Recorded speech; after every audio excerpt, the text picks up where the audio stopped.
My husband filed for divorce and laughed in my face until the judge revealed my net worth. Hello everyone. Thank you for being here with me today. Before I begin my story, I'd love to know which city you're joining us from. Please feel free to share in the comments. Now, let me take you into this story. My name is Iris. It's been a while since that day in the courtroom, but honestly, it plays over in my mind like a movie reel I can't quite shut off.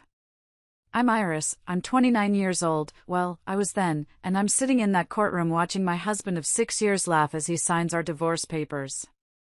I remember the smell of polished wood and stale coffee, and I remember Preston, my soon-to-be ex-husband, if you can believe it, just radiating this smug, cold confidence.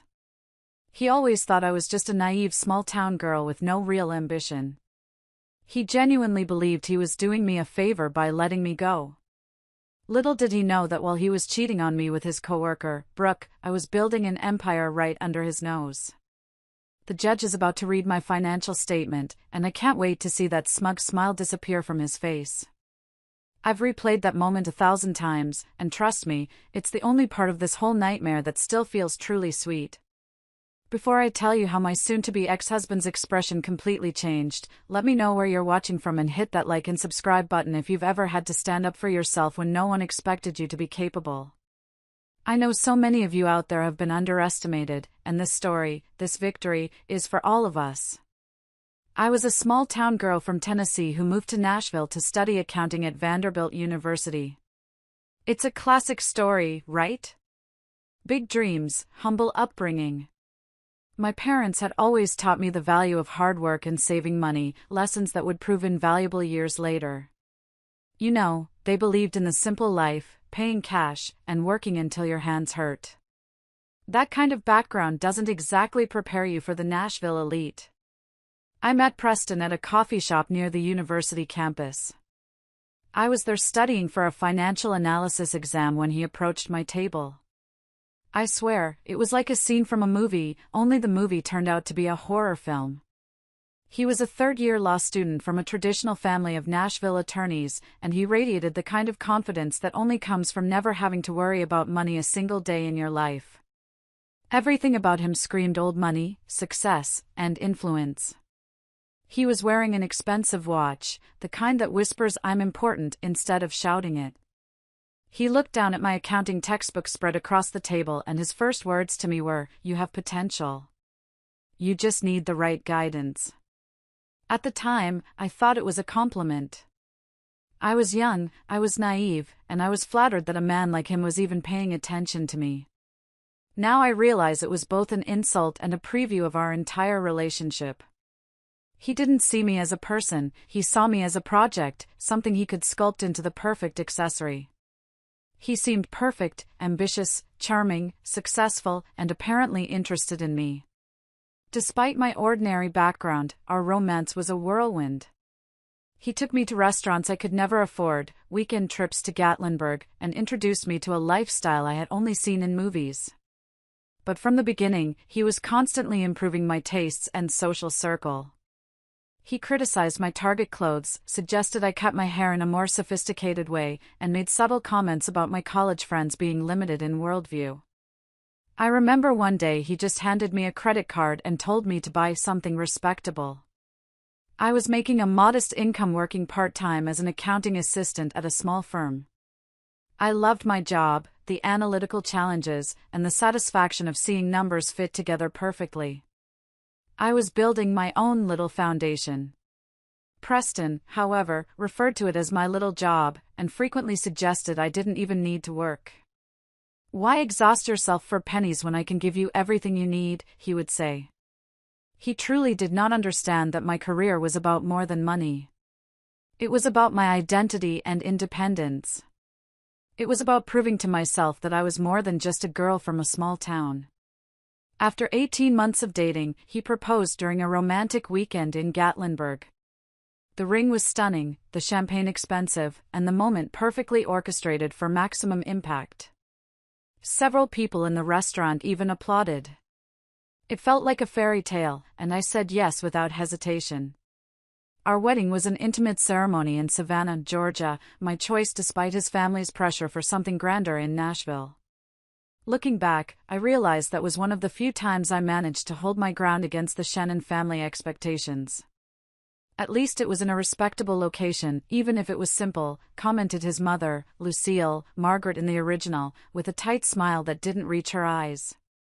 That was my first real taste of how his family viewed me, as someone who wasn't quite good enough for their son.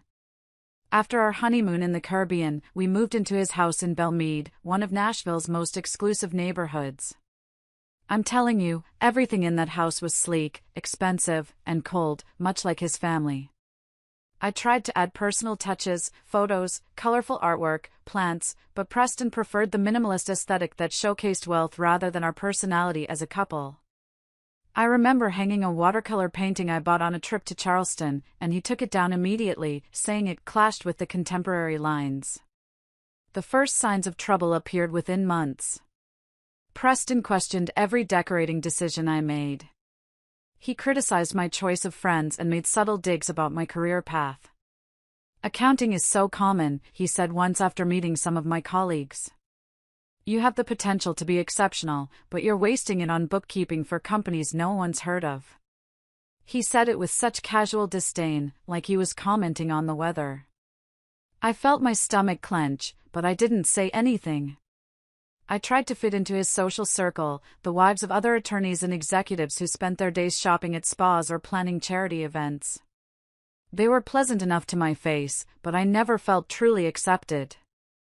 I overheard one of them at a dinner party referring to me as Preston's experiment with the middle class. I wanted the ground to swallow me whole. I went to the kitchen and just stared out the window at the perfect lawn, tears burning my eyes. Instead of defending me, Preston later suggested I try harder to fit in, maybe update my wardrobe or take up tennis. "They just need to see that you're making an effort to adapt to our lifestyle," he explained, as if my identity was something to be molded and corrected. He didn't understand that I didn't want to be molded, I wanted to be loved for who I was. Those early years were a confusing mix of luxury and loneliness, being showered with expensive gifts while feeling my self-worth diminish. The gifts were a chain, not a kindness. I was slowly becoming what Preston wanted, a trophy wife who reflected well on him, while the independent, creative woman I had been was fading away. 2 years into our marriage, the tensions that had been simmering beneath the surface began to boil over. Preston had always been particular about our finances, but his behavior became increasingly controlling. Despite our joint accounts, he questioned every purchase I made while spending lavishly on himself without discussion. I felt like I needed a board meeting to buy a new pair of jeans. "Did you really need another set of professional development books?" he would ask, examining the credit card statement. "That's $150 that could have been invested." Meanwhile, he thought nothing of dropping thousands on a new golf membership or expensive watches. I once saw a receipt for an inheritance planning seminar he attended, but I wasn't even allowed to ask about his family's trusts. Gradually, I found myself isolated from my friends and family. Visits to my parents in small-town Tennessee became less frequent because Preston always had an excuse. A work event, a dinner with clients, or simply that rural Tennessee is too provincial for my taste. My college friends stopped calling after Preston made it clear they weren't sophisticated enough for his home. I tried to invite my friend, Lena, over for a casual dinner once. "Your friend Lena asked if our wine was from California," he scoffed after a dinner party I had organized. As if we would serve domestic wine to guests. "It's embarrassing, Iris." The look on his face told me I had failed him again. My pride ached, but I swallowed it down, as always. My career, which had once been a source of pride, became a constant battleground. When I was offered a promotion to senior accountant, Preston wasn't supportive. "Is the modest bump in salary worth the extra hours away from home?" he questioned, looking genuinely annoyed. "We're planning to start a family soon, remember?" This was news to me. Whenever I brought up having children, he always said the timing wasn't right. His words felt less like concern and more like a carefully crafted way to keep me tethered to the house and to him. He wanted me available, not accomplished. It was around this time that I discovered my passion for financial consulting. The firm I worked for was expanding its services, and I volunteered to learn the advisory and strategic planning aspects. I found I had a natural talent for understanding investment patterns and creating financial strategies that delivered real results. I wasn't just balancing books anymore, I was mapping futures. That spark felt like the old Iris coming back to life.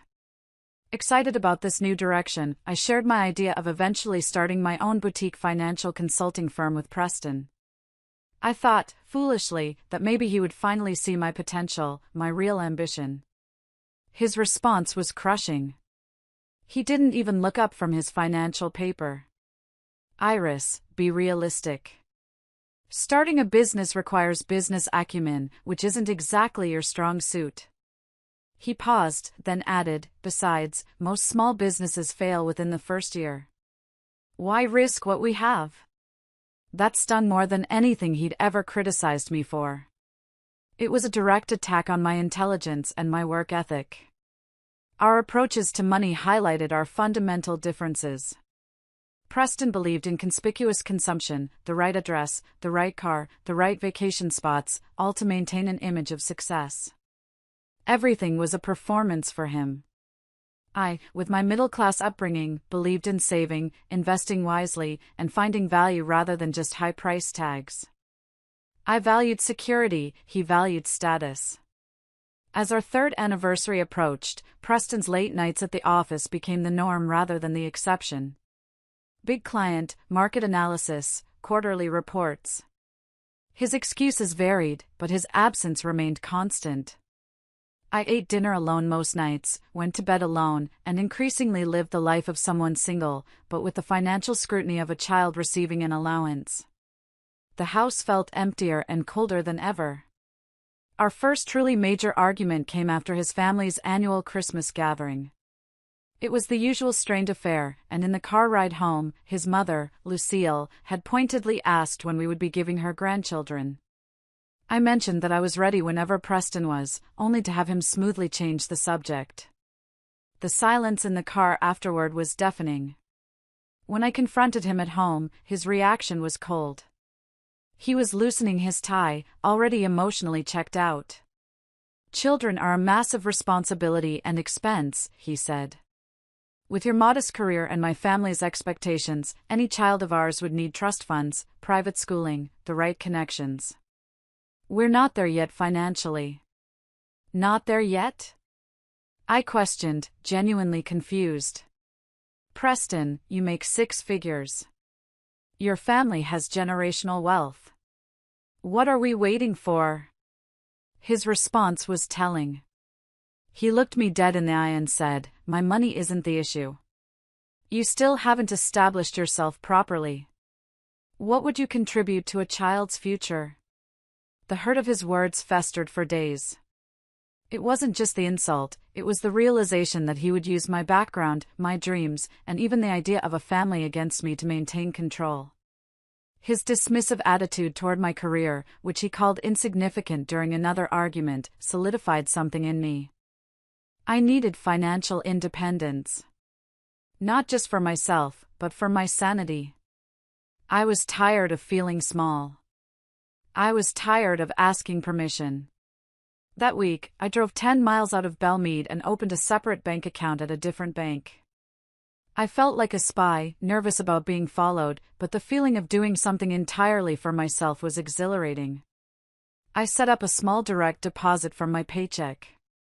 It wasn't enough that Preston would notice if he checked our joint accounts, but it was enough to start building something of my own. Every single dollar in that account was a tiny brick of freedom. Simultaneously, I began educating myself on financial independence. I read books on investing, took free online courses on business management, and subscribed to newsletters about entrepreneurship. I did all of this in private browsing modes, careful not to leave digital breadcrumbs for Preston to discover. I didn't want to give him any ammunition or any reason to mock me. I remember watching videos late at night, covering my laptop screen with a throw blanket so the light wouldn't leak under the bedroom door. I was absorbing everything about risk assessment, portfolio diversification, and seed funding.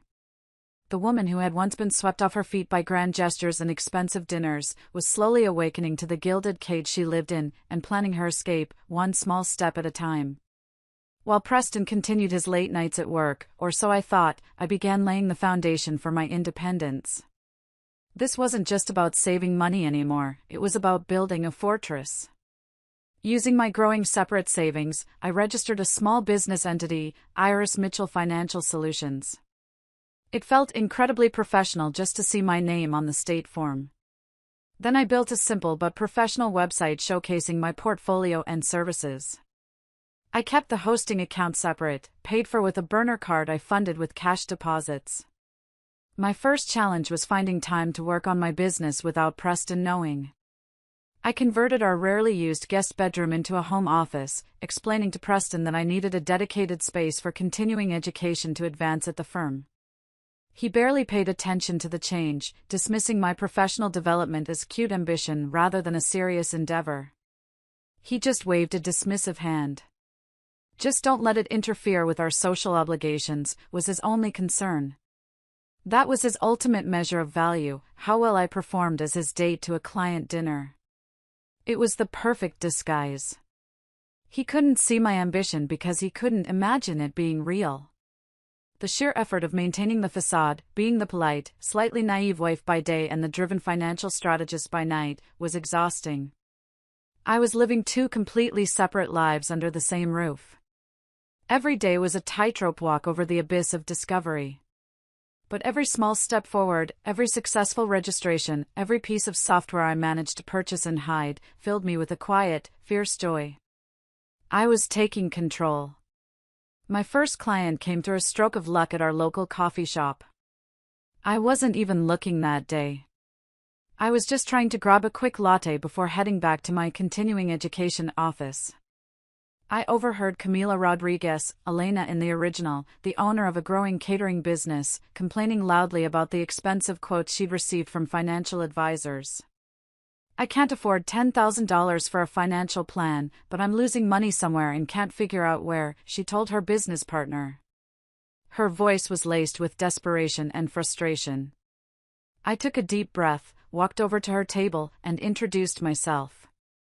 I explained my background, my full-time job, and offered to help her at a fraction of the cost with the understanding that I was building my portfolio. I was upfront about being new to the consulting side, but I promised her my dedication. Camila took a chance on me, and honestly, the results exceeded both our expectations. I spent 3 weeks meticulously going over every ledger, every vendor contract, and every cash flow statement. I identified inefficiencies in her cash flow, restructured her payment terms with vendors, and created an investment strategy for her profits that increased her returns by 40% in the first quarter. It wasn't magic, it was just common sense accounting applied with dedication. The transformation was dramatic enough that she referred me to other small business owners in her network.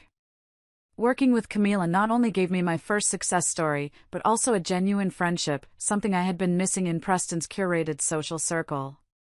She was authentic, hardworking, and appreciated my skills in a way my husband never had. "You have a gift, Iris," she told me over coffee one day. "You understand money in ways that help real people build real wealth. Don't let anyone tell you otherwise." That simple validation meant more than any diamond Preston had ever bought me. It felt earned. I started working late nights while Preston was away on his increasingly frequent business trips.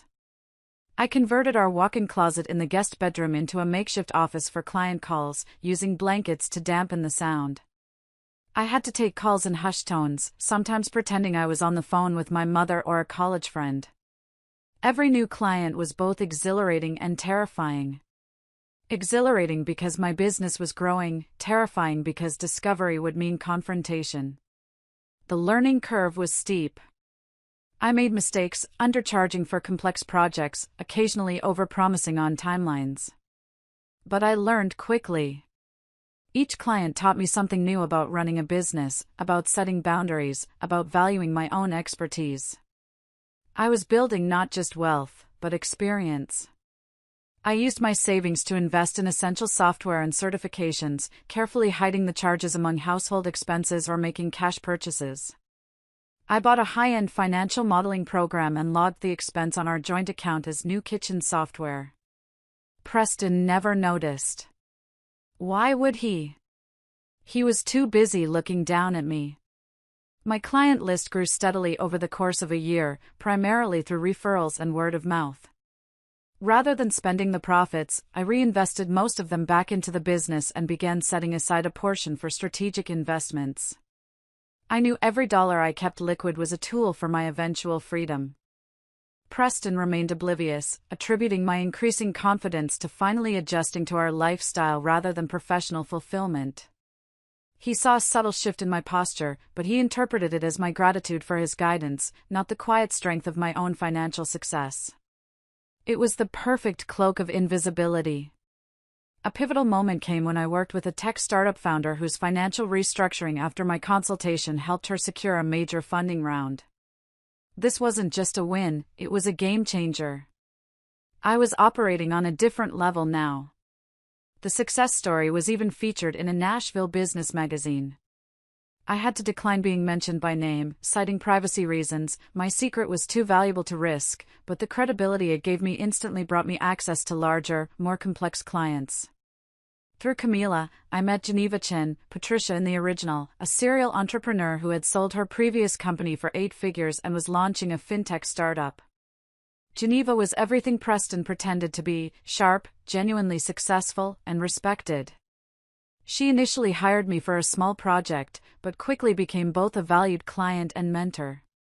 "You're charging too little for your expertise," she told me bluntly after reviewing my rate sheet. It was a hard truth, but I needed to hear it. "Triple your prices and watch how your perceived value changes." She was right. When I raised my rates, instead of losing clients, I attracted more established businesses willing to pay for quality. That was a lesson I took not just in business, but in life. Setting a higher price sets a boundary and commands respect. Geneva also introduced me to the world of angel investing and strategic portfolio management. She taught me that the money I was accumulating needed to be active. "Cash loses value sitting still," she explained. "You need to make your money work for you." Under her guidance, I began making strategic investments in emerging companies, including Geneva's new venture, which focused on AI-driven financial planning tools. I started with small amounts, but as my business grew, so did my investment portfolio. I even put some money into a diversified college fund-style growth portfolio, just for the future, a future I would choose. The exhilaration of watching both my business and investments grow was intoxicating. For the first time since meeting Preston, I felt truly alive, purposeful, and independent. I was building something valuable entirely on my own merits. I wasn't just existing in Preston's shadow, I was creating my own light. Throughout this period, I maintained the appearance of being just Preston's wife at social functions. I nodded politely when his colleagues' wives discussed their shopping trips and charity committees. I attended his work dinners and played the supportive spouse role flawlessly, all while running a growing business from our home and making investment decisions that would alter the course of my life. I remember one particularly boring dinner party where Preston's boss asked me what I did. I smiled sweetly and said, "Oh, I just help with the bookkeeping at a small firm." Preston gave me an approving nod. He thought I was being humble. I was being brilliant. My double life was exhausting but empowering. Each new client, each successful consultation, each investment return was a step toward the freedom I increasingly realized I needed, from my controlling marriage. For years into our marriage, the facade began to crumble. It didn't start with a dramatic argument or a hidden lipstick stain. It started with a text message. Preston was in the shower, and a preview popped up on his phone's lock screen. The name was just Brooke. The message read, "Missing you already." It disappeared before I could read more, but it planted a seed of suspicion that I couldn't ignore. That little piece of text felt like a physical blow, a cold realization. Preston had been more distant than usual, often coming home smelling of unfamiliar perfume that he claimed was from hugging colleagues goodbye at networking events. I had always swallowed the excuses before. Now, I saw them for what they were: lies. Rather than confronting him immediately, I decided to investigate. The old Iris would have screamed, cried, and begged for the truth. The new Iris was a financial strategist. I approached this like a corporate due diligence audit. I noted his patterns. The late Thursday meetings that always ran until after 9 o'clock. The weekend conferences that never had websites I could find. The sudden increase in client dinners at a specific upscale restaurant downtown. I drove myself to the office every day, but I was barely focusing on my spreadsheets. My mind was a relentless detective board, connecting dots, eliminating possibilities, and focusing on irrefutable evidence. The following Thursday, I put my plan into action. I told Preston I was visiting Camila to help with a special corporate event at her catering company. I made sure to sound stressed and busy, the kind of professional stress he approved of. Instead, I parked my car near the restaurant he frequented and waited. The night was cold, and I sat there, trying to keep my breathing even. Every minute felt like an hour. At 8:30, his black BMW pulled into the parking lot. 10 minutes later, a red Mercedes arrived, and a woman with blonde hair stepped out. Even from a distance, I recognized Brooke Walsh, his colleague from the law firm. I watched them embrace in a way colleagues never would. I saw him kiss her in the parking lot before they entered the restaurant together. My hands shook as I took photos with my phone, my stomach a hollow pit of betrayal and confirmation. It wasn't about the pain anymore, it was about the evidence. I gave them 30 minutes to settle in before I walked into the restaurant. I walked straight past the hostess, my navy blue coat pulled tight around me. They were at a corner table, his hand on hers, leaning in intimately. They looked like a couple discussing their future, not a lawyer and his colleague discussing a case. I approached silently, my heart pounding so loudly I was sure everyone could hear it. I stopped right beside their table. "This explains the late meetings," I said, my voice surprisingly steady. It was a miracle I sounded so calm. Preston jerked back, his face cycling through shock, guilt, and finally settling on annoyance at being caught. Brooke had the decency to look embarrassed, gathering her purse and mumbling something about using the restroom. She scurried away, leaving us alone. "Iris, this isn't what it looks like," Preston began, using the same smooth tone he employed with difficult clients. "Really?" I shot back. "Because it looks like you're having dinner with your girlfriend while your wife thinks you're working." The conversation that followed was surreal. We were having a life-altering fight in a public restaurant, all while soft jazz played in the background. Preston offered a half-hearted apology, claimed it was just physical, and then had the audacity to blame me for his infidelity. He always had to be the victim. "You've been so wrapped up in your little accounting projects," he said, lowering his voice as neighboring diners began to notice our tension. He hated being a spectacle. "You've become boring, Iris, unambitious. When was the last time you made an effort in our marriage?" I stared at him. He actually thought my efforts to build a meaningful, independent life were the problem. He didn't see ambition as a quality in a wife, he saw it as a threat. "My effort was building a home and a life you chose to ignore," I said, my voice low and firm. "Your effort was lying and humiliating me." I left the restaurant alone, driving aimlessly for hours before returning home. I drove until the anger was just a cold lump in my chest, replaced by a clear, focused determination. Preston came back past midnight, offering promises to end the affair, suggesting counseling, even proposing a second honeymoon. The desperate damage control was disgusting. For reasons I didn't fully understand then, I pretended to consider reconciliation. "I need time," I told him, which wasn't a lie. I needed time, not to forgive him, but to plan my next steps. The weeks that followed were a masterclass in deception on both our parts. Preston became temporarily attentive, bringing flowers, suggesting date nights, while I began consulting with divorce attorneys during my supposed meetings with clients. Geneva had recommended Jessamine Torres, Rebecca in the original, a formidable divorce lawyer in Nashville. Our first meeting was entirely transactional, just business. Jessamine laid out the reality of my situation. Tennessee is an equitable distribution state, she explained. Without a prenuptial agreement, the court will divide marital assets based on what they deem fair, not necessarily equal. I learned about our financial entanglements, the complexity of divorcing someone with family money, and the importance of documenting everything. Knowledge is power, especially in divorce, Jessamine said. Her quiet confidence was exactly what I needed. My cautious information gathering came to an abrupt halt when Preston discovered my browser history on our shared computer. I had forgotten to use private browsing for one search: Tennessee Divorce Asset Division Process. I felt a rush of adrenaline and ice water at the same time.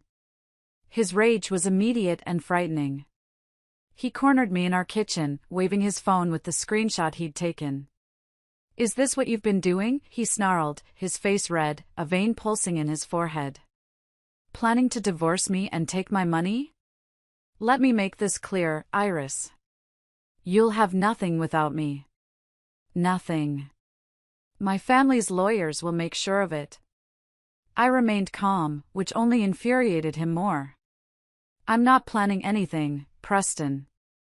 I was just researching after what happened. Wouldn't you do the same?" He seemed mollified by my explanation, but the threat lingered between us. That night, I moved all my important business documents to secure cloud storage and began transferring digital records to drives I kept in a safety deposit box Preston knew nothing about. I was preparing for war. The final discovery came 3 weeks later. I was organizing our closet, a task Preston never participated in, when I found a jewelry receipt tucked inside his dress shoes. It was from Tiffany & Company, dated 2 months prior, for a diamond tennis bracelet costing nearly $12,000. $12,000. I had never received such a gift. Even knowing about the affair, this evidence of his tangible investment in another woman stung in a way I hadn't expected. He had spent our money, supposedly our money, on Brooke. That money could have paid for a down payment on a small house, but he used it as a bribe for his mistress. Before I could fully process this new betrayal, I heard the front door open. Voices. Preston and a woman laughing in our entryway. I froze in our closet as they entered our bedroom, clearly not expecting me home in the middle of the day. My heart hammered in my chest, but the rage was a cold, quiet burn. I didn't panic, I just got ready. I stepped out to find Preston and Brooke embracing at the foot of our bed, the bed we had shared for 4 years.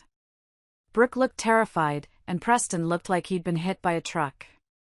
"Iris," Preston exclaimed, not bothering to step away from Brooke. "You're supposed to be at work." "I took a half day," I replied, surprised by my own composure. I wasn't screaming, I wasn't crying. I was a witness. Clearly, I should have called first. What followed was not the emotional confrontation movies had prepared me for. Instead, Preston became coldly pragmatic. He saw he was caught, and he immediately pivoted to control. "Well, this saves me having to have a difficult conversation," he said, straightening his tie. He smoothed down his collar, already thinking about the legal implications. "I want a divorce, Iris. Brooke and I are planning a future together." His confidence was absolute as he outlined his terms. He would generously allow me to keep my personal items and a small settlement that would help me get back on my feet. The house, our investments, even the furniture we had purchased together would remain his. "My lawyers will be in touch," he concluded, seemingly confused by my lack of hysteria or pleading. "You should find somewhere else to stay starting tonight." That was the last straw. The arrogance was breathtaking. "Actually," I said, stepping closer to the bed, "as this is still legally my residence, too. I'll be staying. You and Brooke are welcome to find a hotel." His face darkened at my defiance, but Brooke, terrified of being part of a public scene, tugged at his arm. "Let's go, Preston. We can deal with this later." As they left, Preston turned back with one parting shot. His voice was a venomous whisper. "You'll regret not taking my generous offer." By the time my lawyers are done, you'll be lucky to afford a trailer park in the worst part of Nashville. I closed the door behind them, leaned against it, and for the first time since discovering his affair, I smiled. Preston had no idea what was coming. The day after I caught Preston and Brooke in our bedroom, he moved most of his clothes and personal items out of the house. He didn't even leave a note. I changed the locks that same afternoon, legally questionable, maybe, but it gave me time to properly document our belongings before he could remove anything valuable. I was establishing my territory. Preston's assumption about my financial naivety quickly became apparent in the initial settlement offer his lawyer sent over.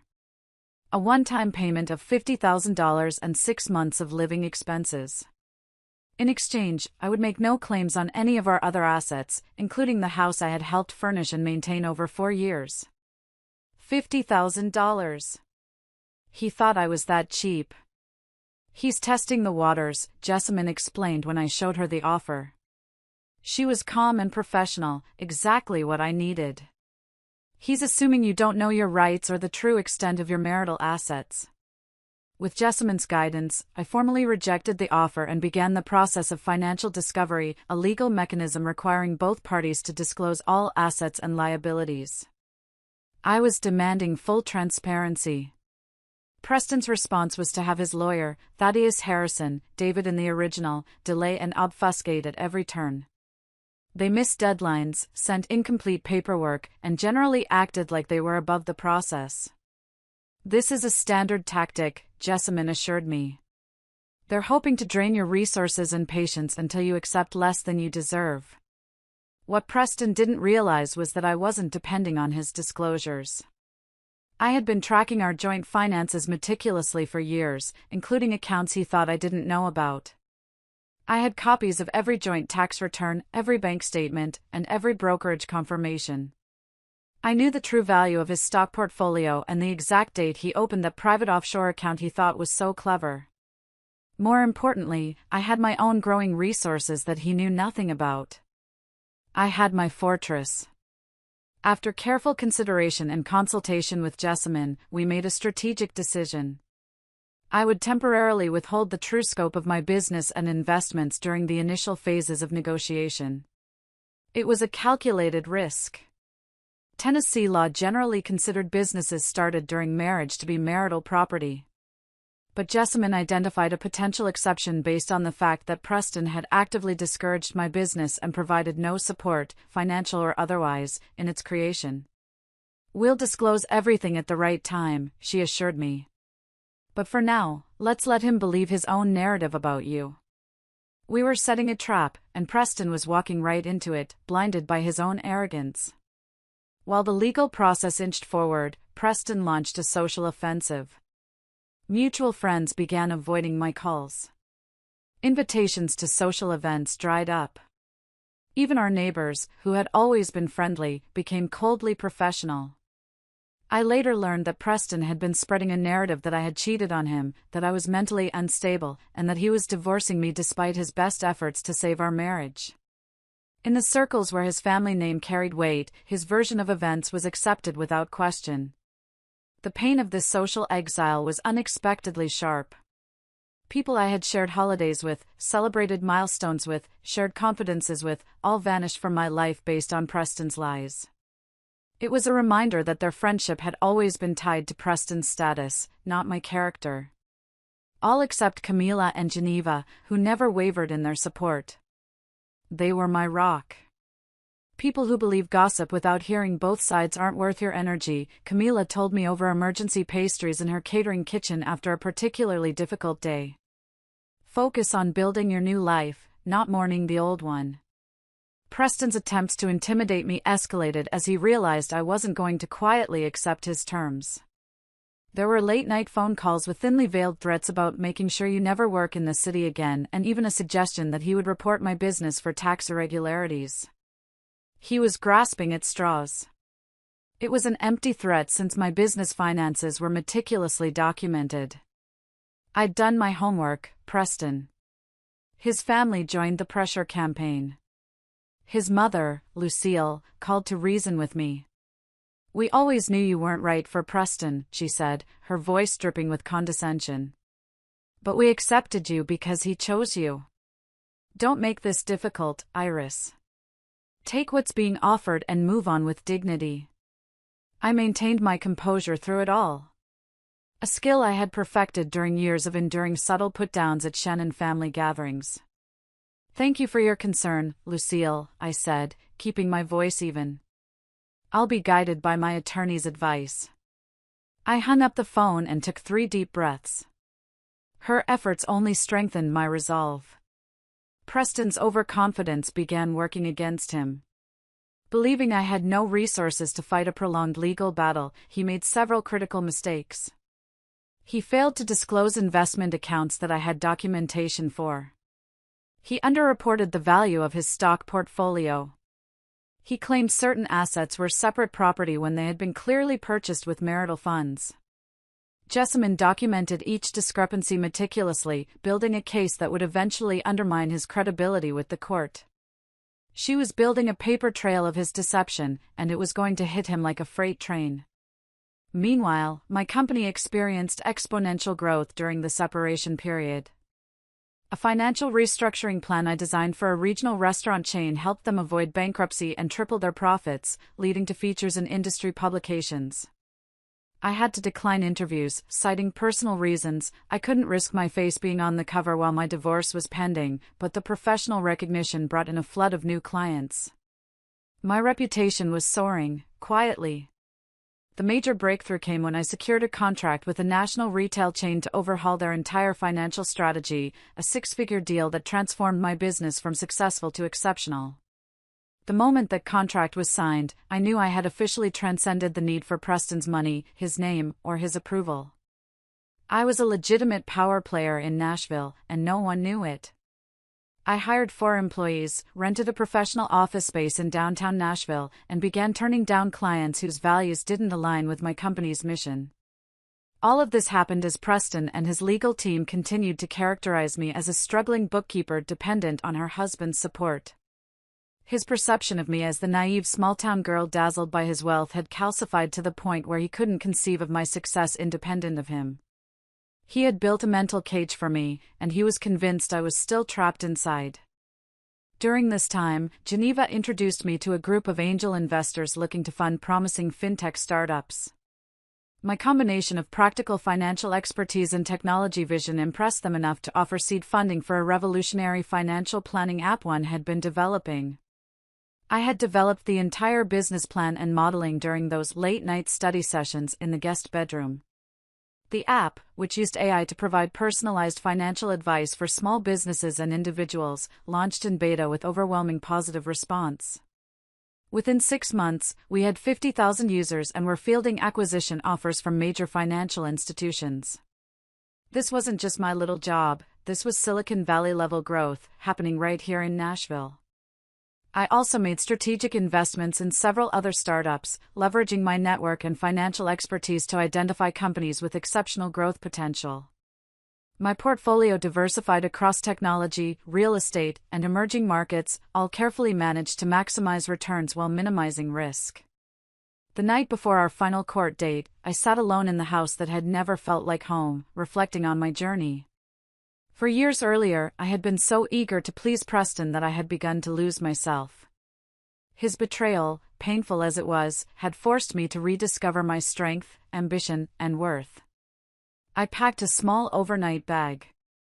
Regardless of the judge's decision, I had decided I would not spend another night in the space where my marriage had unraveled.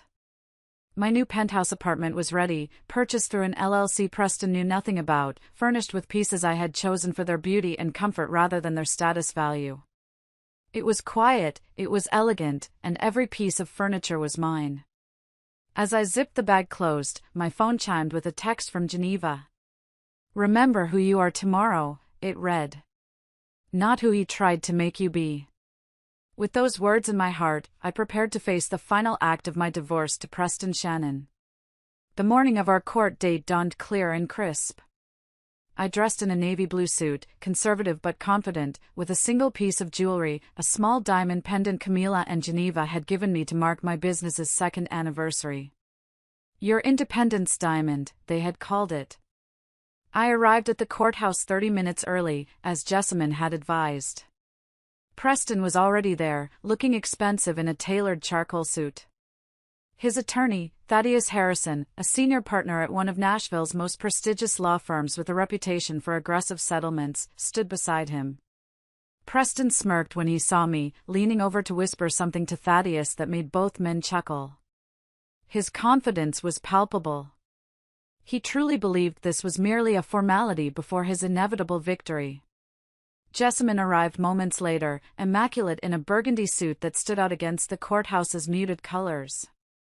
Unlike Thaddeus, with his team of junior associates, Jessamine worked with precision and purpose, radiating a quiet competence that had reassured me from our first meeting. "Ready?" she asked, her expression giving nothing away. "More than ready," I replied. Judge Catherine Williams' courtroom was intimidating in its austerity. The judge herself, a woman in her 50s with silver hair and penetrating eyes, had a reputation for fairness but little patience for games or emotional displays. As proceedings began, Preston put on a performance worthy of an Oscar. His testimony painted him as the devoted husband who had supported his wife's modest career ambitions only to be repaid with ingratitude and unreasonable demands in the divorce. "I just want a fair resolution, Your Honor," he said, his voice modulated to convey reasonable disappointment. "I've offered Mrs. Shannon a generous settlement that would allow her to maintain a comfortable lifestyle while she rebuilds her career." Thaddeus presented their case for the division of assets, highlighting Preston's family wealth as separate property, minimizing my contributions to our marital assets, and suggesting that the house purchased primarily with his earnings should remain his property. Throughout their presentation, I maintained my composure, neither reacting to Preston's fabrications nor revealing my emotions. Judge Williams occasionally glanced my way, her expression unreadable. When it came time to sign the initial divorce decree, separating our marital status while financial matters were finalized, Preston made a show of it. He signed with a flourish, a laugh escaping his lips as he capped his expensive pen. As he returned to his seat, he passed close enough to whisper, "Enjoy going back to your parents' farm." Jessamine's presentation began methodically, her approach a stark contrast to Thaddeus's theatrical arguments. She presented evidence of Preston's financial deceptions during our marriage, the hidden accounts, the lavish spending on Brooke, and the pattern of financial control. "Your Honor," Jessamine said, "Mr. Shannon has not been forthcoming about the full extent of marital assets as required by Tennessee law." She submitted documentation of accounts Preston had failed to disclose, including dates, account numbers, and approximate balances. Preston shifted uncomfortably in his seat as Jessamine continued, his smug expression giving way to nervous glances at Thaddeus. Thaddeus requested a brief recess, which Judge Williams denied. "I believe we should continue, Counselor. I'm particularly interested in hearing about these undisclosed assets." The atmosphere in the courtroom tensed as Jessamine methodically dismantled Preston's financial deceptions. Judge Williams's expression grew increasingly stern as the evidence mounted. "Furthermore, Your Honor," Jessamine continued, "we request that the court consider Mrs. Shannon's separate property that was established during the marriage, but without any contribution or support from Mr. Shannon." This was the moment we had prepared for. Judge Williams looked up from her notes. "Please elaborate, Counselor." "Mrs. Shannon established a financial consulting business during the marriage. Mr. Shannon not only provided no support for this venture, but actively discouraged it and belittled her professional ambitions, as evidenced by these communications." Jessamine presented emails and text messages where Preston had dismissed my business as a hobby and discouraged my entrepreneurial goals. Judge Williams reviewed the documents carefully before addressing me directly for the first time. "Mrs. Shannon, the court requires full financial disclosure from both parties. Have you submitted complete information about this business venture?" "Not yet, Your Honor," I replied as we had planned. "My complete financial statement is ready for submission today." Jessamine handed the court clerk a sealed envelope containing my complete financial disclosure. The document we had strategically held back until this moment. "I request that the court review Mrs. Shannon's financial statement before making any determinations about asset division," Jessamine said. Judge Williams nodded and opened the envelope. The courtroom fell silent as she read, her eyebrows rising slightly. It was the only indication of surprise from the otherwise composed judge. After what felt like an eternity, Judge Williams looked up. For the record, I will read the summary of Mrs. Shannon's assets. My heart pounded as she began to read. Iris Mitchell Financial Solutions, a financial consulting firm established 3 years ago. Current valuation based on revenue, contracts, and intellectual property, $2,100,000. Preston's head snapped up, his expression of disbelief almost comical. Investment portfolio, including technology stocks, real estate, and startup investments, $11,900,000. Preston gripped the table, his knuckles white.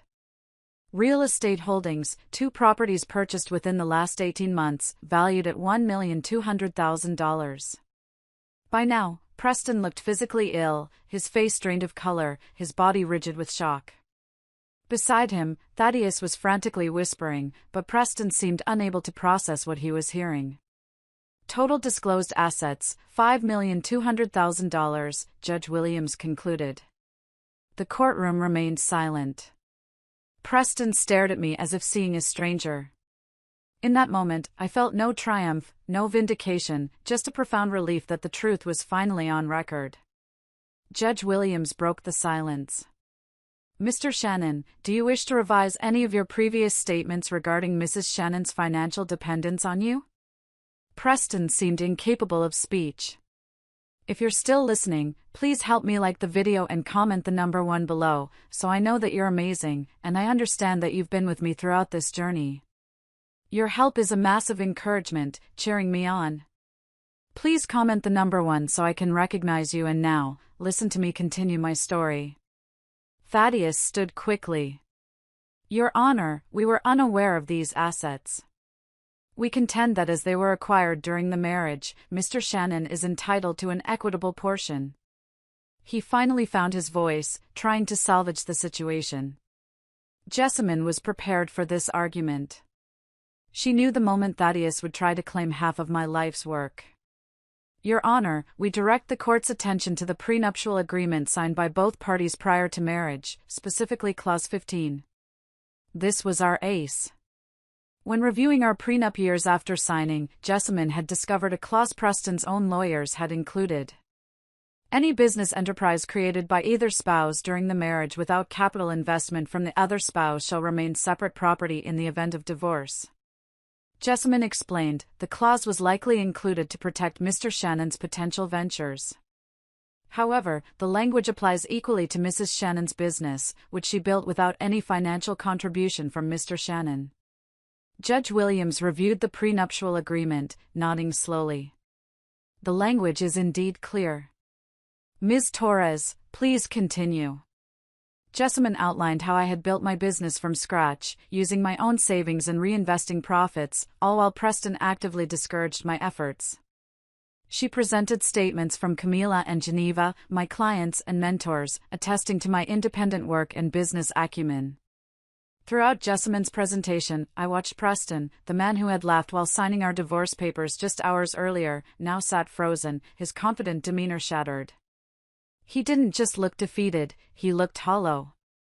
Brooke, who had been sitting in the gallery, slipped out of the courtroom, her expression unreadable. I guess his $12,000 bracelet wasn't enough to keep her around for the aftermath.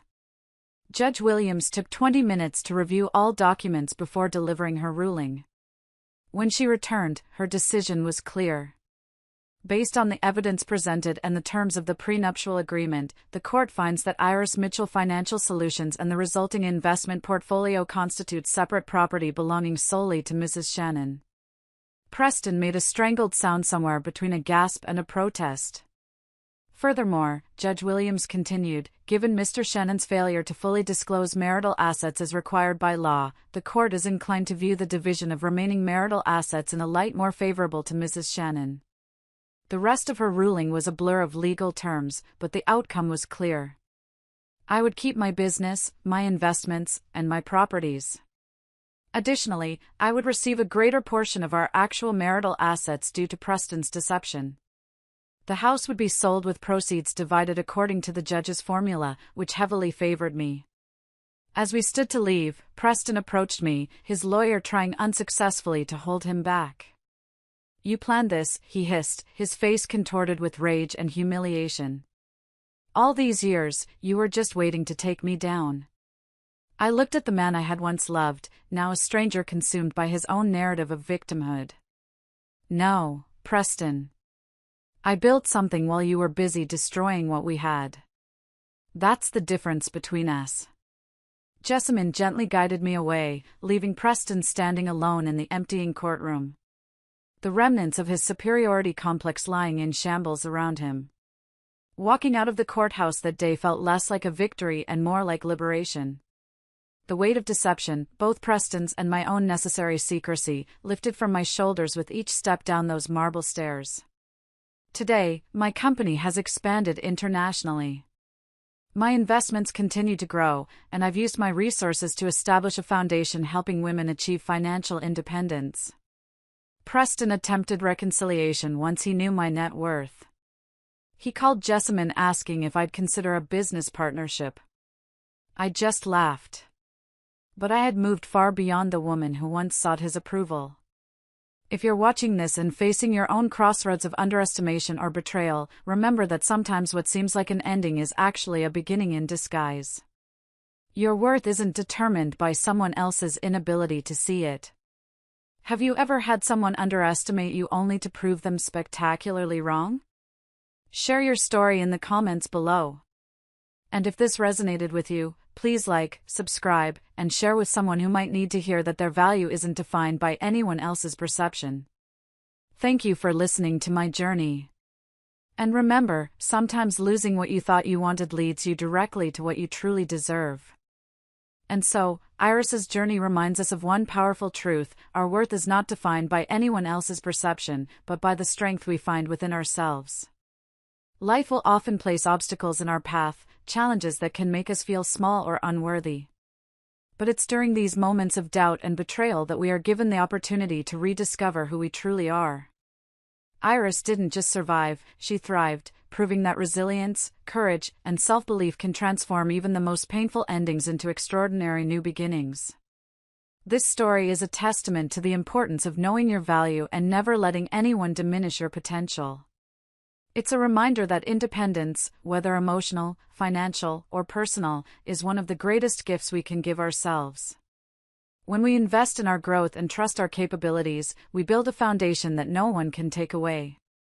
What did this story teach you about resilience and self-worth? Share your thoughts in the comments below or simply write good if this reflection resonated with you. Your voice matters, and your journey is just as important.